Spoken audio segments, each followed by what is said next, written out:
Good morning sa inyong lahat. Long time no see, ano? Ako nakikita nyo ako, pero ako hindi ko kayo nakikita. But it's been a long time. November yung last nating teaching. And I saw that you had another great Christmas. Masaya na naman kayo sa Pasko. Daming party nyo. Sabi ko nga kina Pastor Chris, sabi ko, kinumusta kayo eh. Sabi ko nagpa-party. So mabuting kalagayan nila. Sabi ko party ng party. So anyways, I'm glad, I'm happy, I'm blessed na nakita ko lahat or pinakita nyo, shinare nyo yung mga parties, pagtitipon, sa party na sa Tagalog. So that was November. So December, again, blessed Christmas sa inyo. And then January pa, so pwede pang Happy New Year, Happy New Year pa. And then advance na. Valentine's Day na. So 2 weeks, 3 weeks, Valentine's Day na. So ang bilis ng panahon. Lord, come, So hopefully itong taon na ito, uwi na tayo. So, we'll continue again, of course, ang ating study sa Revelation, and ngayon ay nasa chapter 21 tayo, verses 1 to 8. Ang title natin is Believers' Final Destination. Sabi ko noon, yung last nating pag-aaral is about the Millennial Kingdom. Sabi ko, napakaganda na noon, pero mas maganda pa ang susunod at ito na yun. Okay? So, ang ating final destination. So, let's pray before we get into our word or God's word, our study. Thank you, God, sa panahong ito. Again, ma-open namin ang inyong salita, mapag-aralan. At Lord, itong pag-aaral namin to is just ma-encourage kami, O Lord, na manatili sa inyo, Lord, because it's such a great study, yung part ito ng inyong salita, O Lord, napakaganda natin na ito na ang pinakahihintay naming mga pangako nyo, O Lord. Kaya, Lord, sa amin, O Lord, ay manatili sa inyo, sa inyong kagandahang loob, sa inyong pag-ibig sa amin, O Lord, dahil meron pang napakagandang hinaharap namin, O Lord. So, ito na nga, O Lord. So, help us be encouraged, O Lord, kung ano man yung nararanasan namin sa mga buhay namin ngayon, O Lord.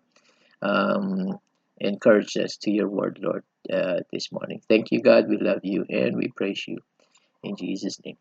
Amen, amen, amen. Okay, so, believer's final destination. Pangwakas na destinasyon ng mga mananampalataya. Okay, so,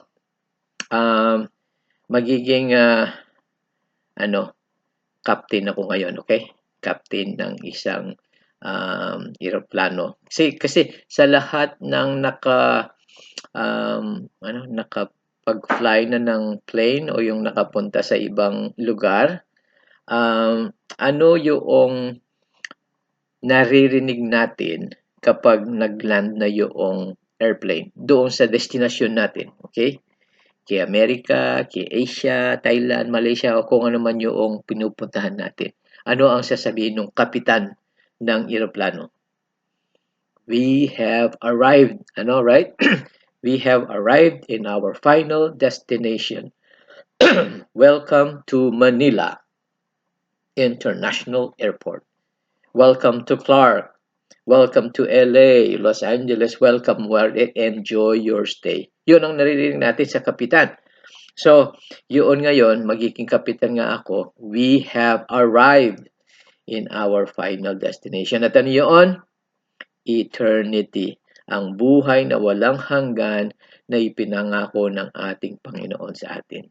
And this is for real, okay? So, ang yung mga ilang pag-study natin, marami ng ating mga pag-aaral dito sa aklat ng pahayag ay yung panahon ng kapighatian, napakaraming chapters doon, panahon ng kapighatian, yung mga kahatulan ng Diyos, yung seal, mga selyo, hatol ng mga selyo, tapos yung trumpeta, tapos yung mangkok. And then our last study, yung millennial kingdom, yung 1,000 taon na paghahari ng ating Panginoong Jesus. Napakaganda na yon, pero remember, sinabi ko sa inyo, meron pang mas maganda. At ito na ngayon. Okay? Nandun na tayo. Ang pagpasok natin, ang ating arrival, ang ating pagdating sa ating final destination. Heaven. Heaven. Well, makikita natin yung ang alam nating langit is bagong lilikhain ng ating Diyos. Okay? So, let's start. Kung excited na kayo. At nakita na verse 1, chapter 21 ng pahayag, verse 1. At nakita ko ang isang bagong langit at ang bagong lupa, sapagkat ang unang langit at ang unang lupa ay lumipas na, ang dagat ay wala na rin. So, itong unang pinakaunang nakita ni Juan pagkatapos hinatulan na yung unholy trinity, yung masamang trinidad, right? Ang pinakalas na itinapon sa lawa ng apoy ay si Satanas mismo, pero nandun na yung bulaang propeta at yung Antikristo. So, at lahat ng ayaw pa rin manampalataya sa ating Panginoon, yung naghihimagsik pa rin sa ating Panginoon, doon na, ito ang unang-unang pinakita kay Juan ay ang bagong langit at ang bagong lupa. Bago, okay? I'm positive, sigurado pa sa sigurado na mas maganda ito sa nakikita natin ngayon. Kahit na kapag clear ang sky, nakikita natin yung mga between, lahat-lahat. Kung napupunta tayo sa mga magagandang lugar, yung mga tourist spots or something like that, hindi mo mako-compare itong bago. Okay? They're bagong langit at bagong lupa. Anong nangyari doon sa luma? Yung unang or lumang langit at lupa, wala na. Dissolved. Okay? Wala. In chapter 20 verse 11, kung silip kayo doon, chapter 20 verse 11, yung sa harapan ng puting dakilang puting trono, sabi na ang lupa at langit, sabi, ay umalis sa harapan ng ating Diyos. Kasi wala nang lugar, wala nang place itong masamang lupa ngayon, corrupted, wala na. Mawawala. Yung alam natin ngayong langit at lupa, mawawala. Mawawala at gayon maglilikha ng bagong langit at bagong lupa. Turn to 2 Peter chapter 3 verse 12. Makikita natin doon. 2 Peter chapter 3 verse 12. Hintayin ninyo at madaliin ang pagdating ng araw ng Diyos. Sa araw na iyon, ang langit ay masusunog at mawawasak. Ang lahat ng mga sangkap na bumubuo ng sanlibutan ay matutunaw sa matinding init. Ngunit ayon sa pangako ng Diyos, tayo ay naghihintay ng bagong langit at bagong lupa. Ang katuwiran ay nananahan doon. See? Dahil itong lupa natin ngayon, itong daigdig natin ngayon, corrupted na. Even space, corrupted na. Nandun na yung mga space shuttles, kung meron ng mga iba't ibang yung mga satellites, na doon natin nakukuha yung mga yung cellphone, natin, ano ba yung tawag doon? frequency, lahat-lahat. Nasa satellites, nasa, kalat, nasa langit yun. Hindi natin nakikita, pero nandoon. Palaging nagpapadala ng mga iba't ibang satellites ang meron pang mga satellites na pangdigmaan. So, really, corrupted na yung langit na alam natin ngayon. Tapos, alam din natin itong mundo, itong lupa. So, kaya sabi mawawasak, masusunog yung alam nating langit at lupa ngayon. You remember yung unang paghatol sa mundo, sa daigdig, yung unang paghatol ng ating Diyos, yung flood, right? Ilan ang naligtas? Buong mundo yon, okay? Buong mundo, buong daigdig, ilan ang nag-survive? Ilan ang naligtas lamang? Gusto ko sana makita ko sa inyo yung nagtataas ng kamay. Sino may alam? Ilang?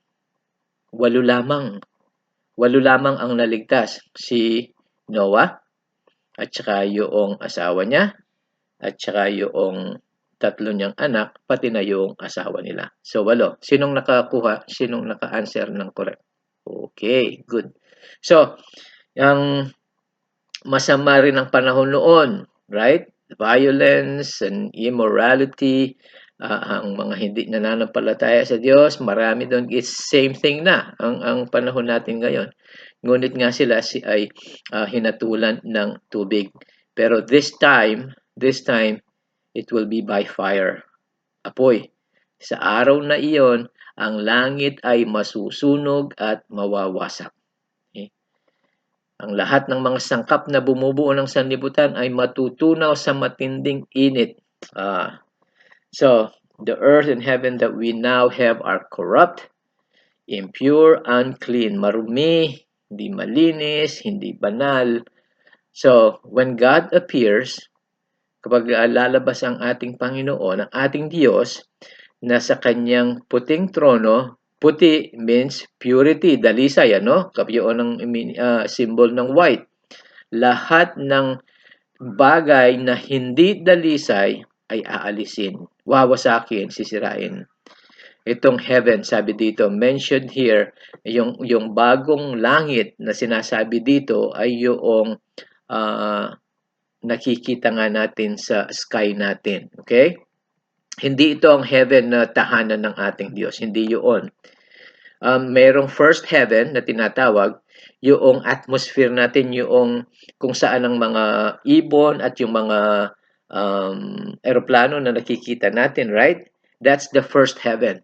Ito ang explanation ng mga heaven na sinasabi sa Bible.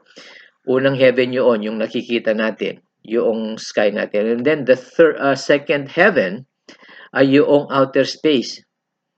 Okay?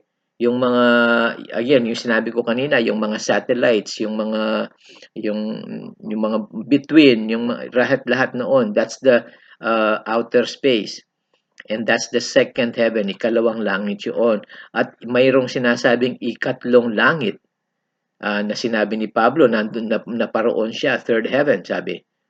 At doon nananatili, doon nananahan ang ating Diyos. So, hindi ang sinasabing bagong langit dito at yung winasak na langit ay yun ang tinatawa, yung first heaven and the second heaven. Masisira, mawawasak lahat yon at gagawa siya o maglilikha siya ng bago. Okay? So, yun ang sinasabi ditong lilikhain ang bagong langit at bagong lupa. Kapag sinabi niyang bago, it means totally new. Talagang bago. Hindi yung mare-renovate lang itong lupa ngayon, itong mundo natin ngayon na re-renovate lang or re-redesign. Hindi. Bago. Wawasakin yun, aalisin, sisirain, kung ano man ang gustong gawin ng ating Diyos doon, at lilikha siya ng bago. Okay? So, ang bagong langit at ang bagong lupa ay something that we have never seen, hindi pa natin nakita. At again, kaya nasabi ko kanina, sigurado ako na mas maganda. mas maganda ang lilikhain ng ating Diyos na bagong lupa, bagong langit. Okay? So, excited. Okay? Be excited. Sa Isaiah, even in the Old Testament, sa Lumang Tipan, sinasabi rin ito, binabanggit na rin ito, itong bagong langit at bagong lupa. Sabi sa Isaiah chapter 66 verse 22, sapagkat kung paanong ang mga bagong langit at ang bagong lupa na aking lilikhain ay mananatili sa harap ko, sabi ng Panginoon, gayon mananatili ang inyong lahi at ang inyong pangalan. So, you see, ang bagong langit at ang bagong lupa ay dapat dalisay. Okay? Dapat walang kabahid-bahid ng kasamaan or kasalanan dahil sabi, mananatili sa harap ko, sabi ng Panginoon. Alam natin, walang nananatiling sa harap ng ating Panginoon na hindi malinis, na marumi, na hindi matuwid. It has to be holy and perfect. Be holy as your Father in heaven is holy. Be perfect as your Father in heaven is perfect. Sabi, right? So, yung nakita natin sa millennial kingdom, kahit na yung 1,000 taong paghari ng ating Panginoon, kahit na napakaganda, parang bumalik sa hardin ng Eden, almost perfect. Pero alam nyo, meron pa ring kasalanan, meron pa ring yung puso ng tao, remember? After that 1,000 years, nagrebelde pa rin nung pinakawalan na sandali ang si Satanas. May sumapi pa sa kanya, tapos lumaban pa sa ating Panginoon at yun tinupok ng ating Panginoon sa kanyang salita. Remember that? Right? 1,000 taon na matuwid ang paghahari ng Panginoon, and yet, puso ng tao nagre-rebelde pa rin. At yun, ang final cleansing, yun si Satanas pinakawalan at mayroong sumapi sa kanya at kinalaban na naman ang ating Panginoon. So, ang bagong langit ito, bagong lupa, it has to be pure, dalisay, walang bahid ng dumi. In eternity, walang hanggan, ang ating Diyos mismo nananahan kasama natin. And He has to make everything pure, right? Like I said, walang mananatili sa harap niya na hindi malinis, na hindi dalisay. So, He has to create. Kailangan na maglikha ng bagong langit at ng bagong lupa para match angkop, isa din kung yung angkop ba Tagalog, so match sa kanyang kadalisayan. So again, that's why I think it will be much better. Wala nang bahid, kahit na konting bahid ng kasalanan at karumihan at kasamaan, wala. Pure dalisay. So, tapos sabi wala nang dagat. So, ang bagong langit, bagong lupa, sabi wala nang dagat. Sorry na lang doon sa mga gusto nila yung mag-fishing ngayon o yung nagsa-surfing, nagda-diving, yung mga water sports. Pero alam nyo, yun, wala nang dagat. Pero, again, sigurado ako that it would be better. Mas magandang magagawa natin sa langit. Sa walang hanggan na kasama. Well, first and foremost, kasama natin, nananahan ng Panginoon, ang ating Panginoon, kasama natin. Just to see Him and worship Him and praise Him in purity, yung wala nang distraction, buong-buo ang ating pagpupuri sa kanya at pagsasamba. Yun lamang sapat na. Pero I think there's more to do, talagang i-bless tayo ng ating Diyos dahil tayo ay nanatili sa kanya. So, ano yung wala nang sea, wala nang dagat, sabi? Anong kahalagahan noon sa atin? I think this is my opinion, okay? It means na hindi na natin kakailanganin ang tubig. Right?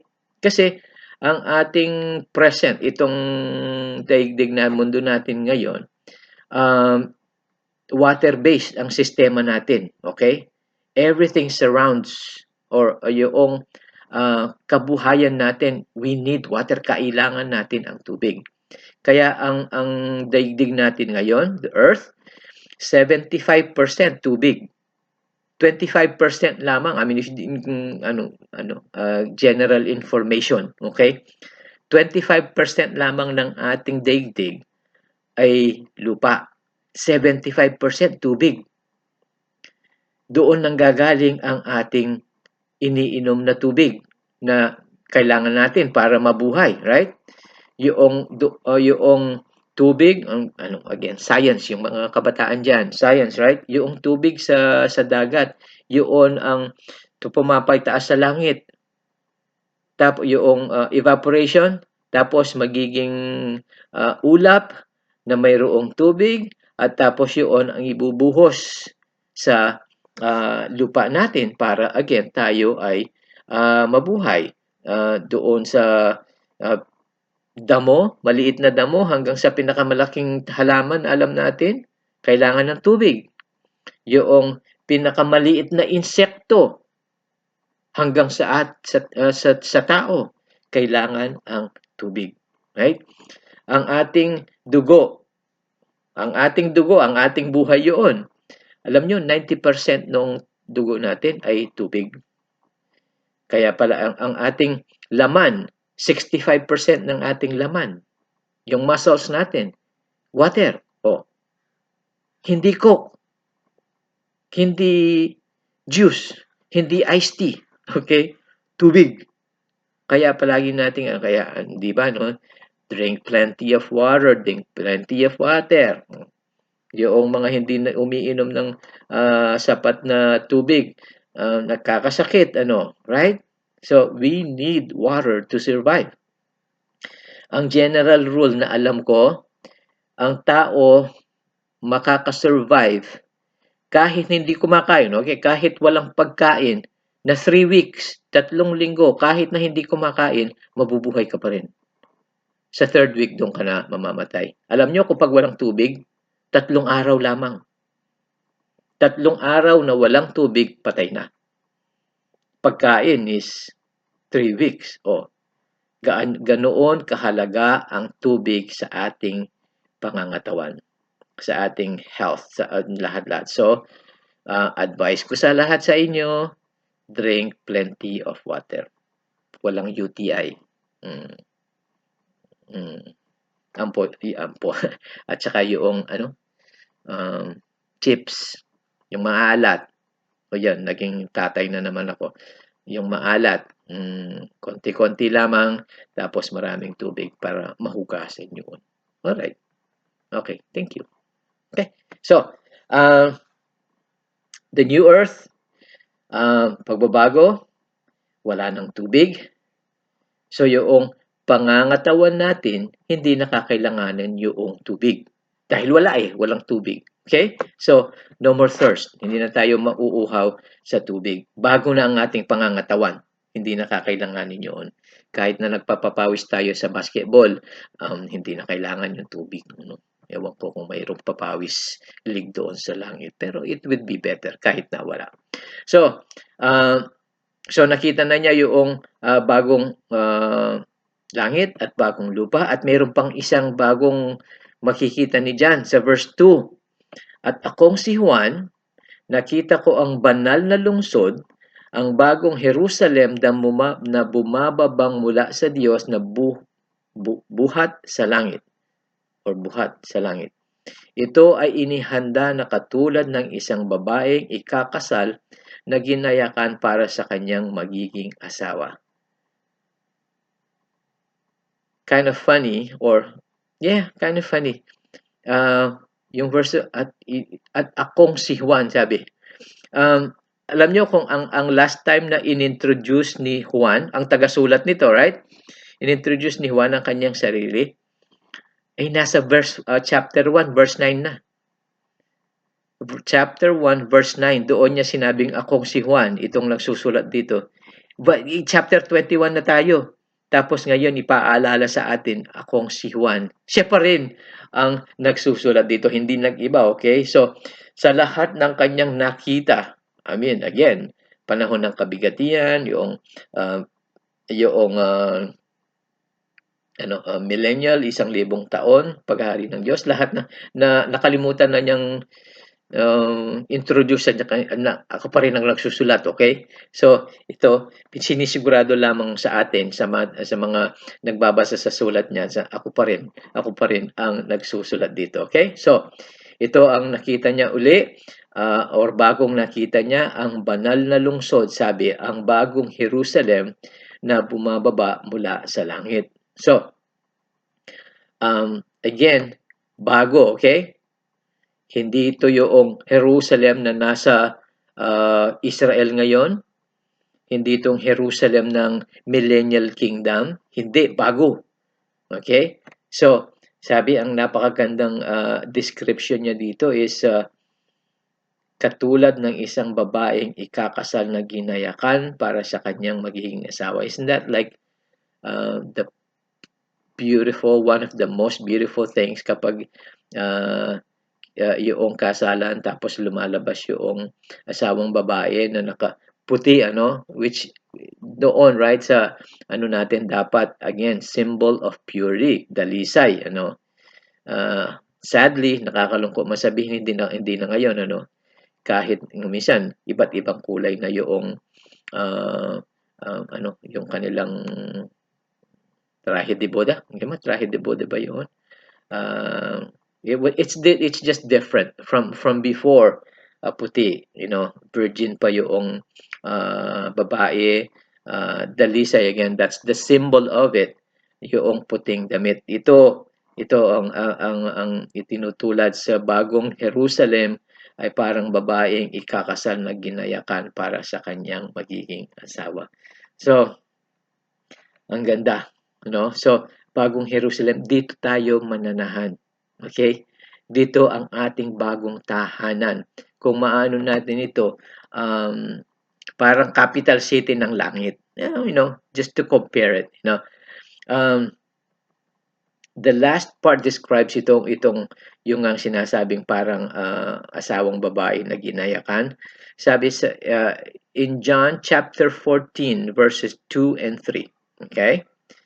Sinabi ng ating Panginoon Jesus sa kanyang mga alagad, sa kanyang mga apostol, sabi, sa bahay ng aking ama ay maraming tirahan. Kung hindi gayon, ay sinabi ko sana na sa inyo, ako ay paroroon upang maghanda ng lugar para sa inyo. Kapag ako ay pumaroon at makapaghanda ng lugar para sa inyo, ako ay muling babalik. Kayo ay aking tatanggapin sa aking sarili upang kung saan ako naroroon ay dumuon din kayo. I believe, okay, personally, I believe this is that. Ito ang inihanda or I hope it is inihanda o hindi na inihahanda. Natapos na. Okay? Na nakahanda na ito at that means na palapit na ang pagdating ng ating Panginoon dahil nakahanda na. So, that's what I pray for, na nakahanda na at na hindi inihahanda pa, na nakahanda na. And I believe that's what the case is. Malapit na, okay? Palagi kong inuulit sa inyo yon, malapit na ang ating Panginoon. So, ito ang akin personal, again, belief ko is that ito ang pinangako ng ating Panginoon na inihanda niya para sa atin, na kung nasaan siya, doon din paroroon tayo. So, ito ang ating eternal residence natin, ang final nating tahanan. Hindi na tayo lilipat, hindi na natin babaguhin, hindi na natin i-renovate yung mga bahay natin. No, tirahan natin. It will be perfect. Walang tubo na dapat palitan. Wala nang tutulo, wala nang masisira, wala nang papasukin ng dagaw. Perfect. So, as John looks at the new Jerusalem, itong bagong Jerusalem na bumababa mula sa langit, tumunog ang ating Diyos, nagsalita ang ating Diyos. Okay? Narinig ko, sabi sa verse 3, narinig ko ang isang malakas na tinig na mula sa langit. Sinabi nito, narito ang tabernakulo ng Diyos ay nasa mga tao. Siya ay mananahang kasama nila. So that's why yung kanina, it has to be pure dahil mananahan ang ating Diyos kasama natin. Sila ay magiging mga tao niya, ang kanilang Diyos mismo ang sumakanila at siya ang kanilang magiging Diyos. Now you see why God has to create all things new? Na nakikita ba natin, naunawaan natin ngayon kung bakit dapat na gumawa o mulikha ng bago ang ating Diyos. Perfect, pure, holy, dahil mananahan din siya doon. Kasama tayo, okay? Ang ating mga tinatawag na glorified bodies, yung pangangatawan natin na babaguhin ng Diyos, will be perfect. We will be able to look at God. Makikita natin, matitingnan natin, mamamasdan natin ang ating Diyos at hindi mamamatay. Dahil ngayon, hindi pwede yun. Sa pangangatawan natin, hindi pwede. Mamamatay tayo kapag tiningnan natin ang dalisay at banal na Diyos. Hindi pwede sa salita ng Diyos. No? But then, sa panahong ito, pwedeng-pwede. Titingnan natin, sasambahin natin, pupurihin natin ang ating Diyos sa ating mga pangangatawan, bagong pangangatawan na perfect. Ito siguro yung sa Matthew 5:8, yung mga Beatitudes. Sabi sa Matthew 5:8, pinagpala ang mga may dalisay na puso sapagkat makikita nila ang Diyos. Again, that could be the promise right here of fulfillment. And then look at verse 4. Ay na. Maano kayo dito, okay? Lalong-lalong tayo na mayroong edad na. Tingnan nyo, sa verse 4. Pupunasin ng Diyos ang bawat luha sa kanilang mga mata. Mawawala na ang kamatayan, ang pagtangis, ang pag-iyak o ang sakit. Ang mga bagay sa nakaraan ay lumipas na. Bagong katawan. Wala nang kahit ano pa mang dahilan para magdulot ng lungkot at luha sa langit or sa bagong Jerusalem. Wala nang kamatayan, wala nang kalungkutan, walang pagtangis, walang sakit. Walang sakit. Yun ang medyo ano ka doon. Wala nang sakit. Yung mga kasukasuan, yung pagising mo sa umaga, hindi mo alam kung paano mo i-stretch ang katawan. Tapos kung minsan, mag-sneeze ka lang, hatching. Sneeze ka lang, tapos mayroong parang nabali, yung mga matatanda na kasi. Ewan ko kung alam niyo yung mga sakit na yun. Ako hindi pa. Pero hindi, tunay. Joke lang yun. Yes, I have a lot of pain. A lot of pain na. Knees, mga daliri. Even when I was there, sinasainsing na, sasainsing kasi. Kino-complain ko na. Sorry na lang na yung so bearin mo yung masakit na joints lahat. Wala na. No more pains, no back pains, no headaches, no toothaches, no kahit ano pang alam na sakit natin ngayon, wala na sa bagong Jerusalem, sa bagong tahanan natin, sa bagong pangangatawan natin. Everything that we know of and feel that will cause us to shed a tear na lumuha, wala sa langit. Yung memory natin, minsan kasi nalulungkot tayo sa mga mahal natin sa buhay na hindi pa nananampalataya. Pinalulungkot natin, dapat tayong malungkot. Kung hindi sila mananampalataya, alam natin kung saan sila pupunta. So, yung memory natin na sa mga mahal natin sa buhay na hindi nakapunta sa langit, mawawala yun. Kasi kalulungkot natin, luluha tayo. Wala nang pagluha, wala nang pag-iyak, walang pagtangis. So, hindi na natin, that's what I believe, na hindi aalisin ng Panginoon yung memory natin sa mga So, hindi na tayo luluha dahil yung mga mahal natin sa buhay na wala sa langit. O kaya naman, yung mga ayaw natin dito, tapos nasa langit, iiyak ka, bakit napunta siya dito? Hindi naman siya mabuting tao. Hindi. Wala ring luha doon. Okay, walang joke lang yun. Everyone who goes to heaven deserves heaven. Hindi deserve because they were good people, because they deserve dahil nanampalataya sila, nag-trust sila sa Panginoong Jesus sa kanilang buhay. That's why. Okay, yun lamang ang ating kaisa-isang daan papunta dito sa napakagandang lugar nito, ang pananampalataya sa Panginoong Jesus. Nothing else. And we'll see that later on too. So, everything will be perfect. Everybody will have a smile on their faces dahil walang luha, walang tangis, walang can you imagine a place like that? Dito ngayon wala So, it will be very, very good. So, verse 5, God Himself, siya mismo ang magsasalita dito. It's hindi na anghel, 'di ba noong mga marami nating pinag-aralan, merong mga anghel na tumutunog, nagsasalita, right? Ito mismo ang Panginoon, ang Diyos ang magsasalita dito. Sabi sa verse 5, ang nakaupo sa trono ay nagsabi, tingnan ninyo, ginawa kong bago ang lahat ng bagay. At sinabi niya sa akin, isulat mo ito sapagkat ang mga salitang ito ay totoo at tapat. At sinabi niya sa akin, ang lahat ay naganap na. Ako ang Alpha at Omega, ang simula at ang wakas. Ibibigay ko ang tubig ng buhay na walang bayad sa sino mang nauuhaw. John was in awe, talagang namanghang-mangha si Juan na yung parang natulala siya sa mga lahat ng nakikita niya, na kaya sinabi ng Diyos, isulat mo ito, okay? Isulat mo ito.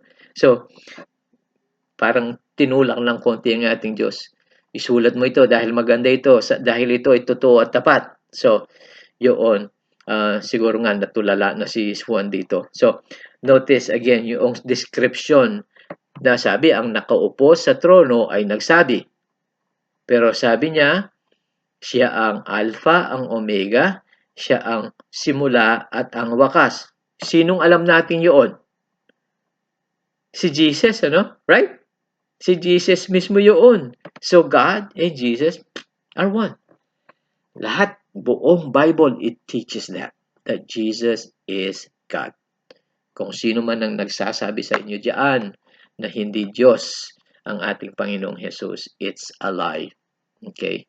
Dito sabi niya, itong salitang ito ay totoo at tapat. So, believe in the Word of God. Hindi yung sabi ng mga ibang tao. Sabi ng mga ibang nagtuturo dyan. So, He gives the fountain of the water of life. Din yung sabi, ano itong water of life? Sabi kanina, wala nang dagat, wala nang tubig. Yung nasabi natin kanina. Wala nang tubig, hindi na natin kakailanganin. So, ano itong tubig na sinasabi ng Diyos dito? Buhay, tubig ng buhay na walang hanggan. Do you remember, yung babae sa Samaria, yung Samaritan woman na kinausap ng ating Panginoong Jesus, in John chapter 4 yun. John chapter 4 verses 10 tapos 13 to 14. Medyo matagal na naman tayo. I'll just read it, but take down your notes, read them later on, okay? So ito yun ang babaeng nasa Samaria. Sumagot si Jesus at sinabi sa kanya, doon sa babae, kung alam mo ang kaloob ng Diyos at kung sino siya na nagsasabi sa iyo, bigyan mo ako ng maiinom, ay hihingi ka sa kanya at ibibigay niya sa iyo ang tubig na buhay. Sumagot, verse 13, sumagot si Jesus at sinabi sa kanya, ang bawat isang uminom ng tubig na ito ay muling mauuhaw. Ang sino mang uminom ng tubig na ibibigay ko ay hindi na mauuhaw magpakailanman. Ang tubig na aking ibibigay sa kanya ay magiging balon ng tubig na mapapasa kanya.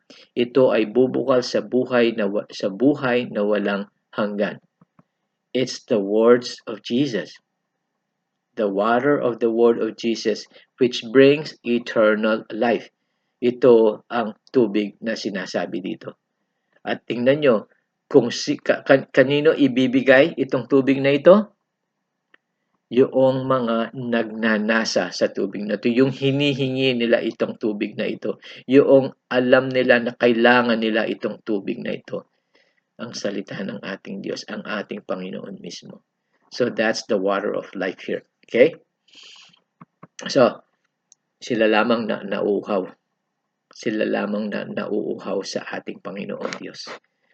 Then verse 7 and verse 8, as we finish, difference between doon, pagkakaiba noong makakapunta ng langit at yung hindi.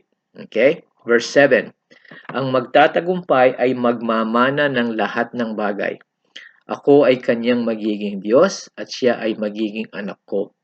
Ngunit ang mga natatakot at ang mga hindi sumasampalataya, ang mga kinamumuhian ng Diyos, mga mamamatay tao, mga mapakiapid, mga manggagaway, mga sumasamba sa Diyos-Diyosan, at lahat ng mga sinungaling. Ang bahagi nila ay sa lawa na nagnininga sa apoy at asupre. Ito ang ikalawang kamatayan. Yung magtatagumpay ay magmamana ng lahat ng bagay. At sino ang magtatagumpay at magmamana ng lahat ng bagay? Verse John chapter 5 verses 4 and 5. Unang Juan chapter 5 verses 4 and 5. Dahil ang sino man na ang kapanganakan ay mula sa Diyos ay nagtatagumpay sa sanlibutan.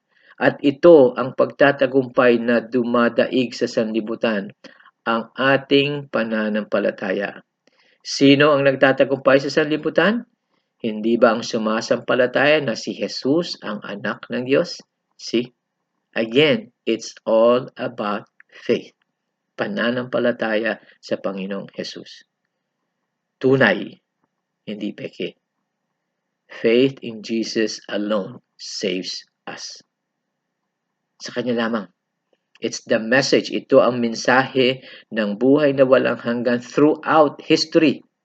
Lahat ng history, kasaysayan ng sangkatauhan, ito ang mensahe ng Diyos para sa Kanyang mga nilikhang sangkatauhan. Manampalataya sa Panginoong Jesus at kayo ay maliligtas. Hanggang sa katapusan ng aklat, ang Biblia, ang salita ng Diyos, sinasabi pa rin ito. Hindi ba ang sumasampalataya na si Jesus ang anak ng Diyos? Sila ang magtatagumpay. Ang magtatagumpay ay magmamana sa lahat ng bagay. Ako ay kanyang magiging Diyos at siya ay aking magiging anak ko. There. Faith in Jesus. Pero sino ang hindi makakapunta sa langit? Marami ang inaano dito. Hindi magmamana ng buhay na walang hanggan, kundi ano ang kanilang makukuha? Ano kanilang mamamana? Kamatayan sa lawa ng apoy na naghihiningas ng apoy at asupre, sabi. Sino sila? Yung mga natatakot, cowardly. Hindi ito yung natatakot ka lang sa mga horror movies o natatakot ka sa aso, natatakot ka sa ahas. No, hindi ito. Ang cowardly dito, sila'y natatakot na ihayag ng Panginoong Jesus ay siya nga ang Diyos at Panginoon ng buhay nila. Sila'y natatakot, nahihiya man. Okay? Yung mga hindi sumasampalataya, which we know that, ayaw nilang magtiwala sa Panginoong Jesus bilang tagapagligtas. Ayaw nila, unbelieving. Mga sabi, hindi sumasampalataya. Ang mga kinamumuhian ng Diyos, abominable. Lahat-lahat ng mga gawaing masama nasa mga taong ito. Murderers, mga mamamatay tao, sabi. Namamatay tao, Jesus sinabi rin, hanggang yung sa puso. Kahit na hindi ka pumatay ng tao physically, pero kapag may kinamumuhian ka sa iyong puso, para na ring pumatay ka ng tao. Right? So, itong tinatawag na mamamatay tao dito ay yung physical na pumatay ng tao, baril, saksak o ano paman, at yung galit kapag mumuhi sa puso. Yun din, murderer sa harap ng ating Diyos. Mga mapakiapid, sexually immoral, pinapractice nila ang mga adultery, pangangalunya, pakikiapid nga, homosexuality, sexual sins, okay? Sorcerers, yung mga manggagaway, nakikipag-contact, nakikipag-ano sa mga evil spirits, okay? Yung mga ano yun, spirit of the glass or something like that, yung mga or yung mga naghuhula, those hindi pupunta ng langit yun. Idolaters, yung sumasamba ng mga Diyos-Diyosan, again, alam natin yun. At lahat ng mga sinungaling. Lahat ng mga sinungaling, lahat tayo nagsisinungaling eh. Ito sinasabi dito, buhay nila. Ang kanilang pamumuhay ay palagi walang pagsisisi, palaging nagsisinungaling, palaging nanloloko ng deceit, iyon ang kanilang lifestyle. Hindi yung katulad na ay nakapagsinungaling ako, sorry po Lord. Sorry kung sino man yung pinagsinungalingan ninyo, tapos maghihingi tayo ng tawad, maghihingi tayo ng tawad sa Diyos. Hindi yung intentional na palaging ginagawa na wala namang pagsisisi. Yun ang sinasabi dito, okay? Hindi yung paminsan-minsan na nakapagsinungaling ka tapos babanatan ka ng Satanas. Sinungaling ka, hindi ka na pupunta ng langit, no? Just confess, okay? Ihayag natin sa Diyos, i-confess natin sa Panginoon, nagkamali ako, Panginoon, patawarin niyo ako. And sabi ng 1 John 1:9, He is faithful and just to forgive us of all our sins. Okay? So again, mensahe. What's the point of this study? Remain, manatiling matapat sa ating Panginoong Hesus. Overcome, sabi, magtagumpay tayo. At ang ating pagtatagumpay sa sanlibutan na ito ay ang ating pananampalataya sa Panginoong Hesus na siya nga ang anak ng Diyos. At mamamana natin ang lahat ng mga bagong langit, bagong lupa, bagong pangangatawan, bagong tahanan, bagong lahat-lahat o katawan na walang sakit, walang lungkot, walang kamatayan, lahat yun mamamana natin. Kung tayo ay mananatili sa ating pananampalataya sa ating Panginoong Hesus. So, don't ever leave His side. Kahit na ano pang nangyayari, keep clinging, hawak, mahigpit sa ating Panginoong Hesus. Okay? And that's what ito ang ating hinaharap. Di ba napakaganda? Di ba kayo na-excited? Kung hindi kayo na-excited, uwi ako dyan, papaluin ko kayo. Dapat tayong may excited dahil malapit na ang ating tahanan, piling, ano pang masasabi ko? Pinag-aralan na natin. Just to be with Jesus, just to see Him, yung perfect, yung masasamba na natin siya na walang bahid na dumi, walang bahid ng kasalanan. To worship Him and praise Him completely, holy, lahat-lahat. Amen? Amen. Thank you for listening to me again. Let's pray. Father, we thank you so much, O Lord. Talagang malaking pasasalamat po. Maraming pasasalamat. Ano pa man yung word na magtamaan namin sa pasasalamat, O Lord. Dahil ang plano nyo sa amin, O Lord, ay napakaganda. Sabi nga sa Jeremiah 29:11, For I know the plans that I have for you. Plans of good. Plans of peace, Lord. Not evil. Hindi para sa aming kasamaan, kundi para sa aming kabutihan. At ito nga, Lord, nakita namin sa inyong salita ngayon, ito ang ipinangako niyo sa amin. Ito Lord, ang dahilan ng inyong pagkamatay sa cross para sa amin na makamtan namin ito, Lord, itong napakagandang pangako niyo sa amin.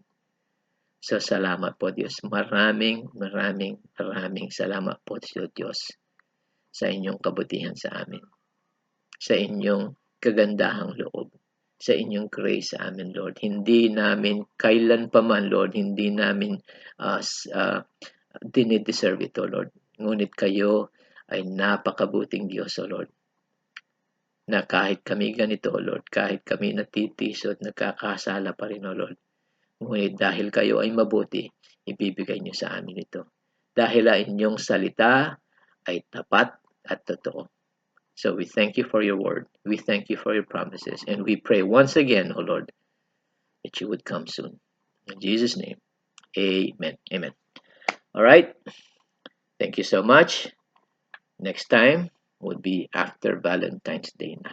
So, happy Valentine's. I love you all. Bye-bye.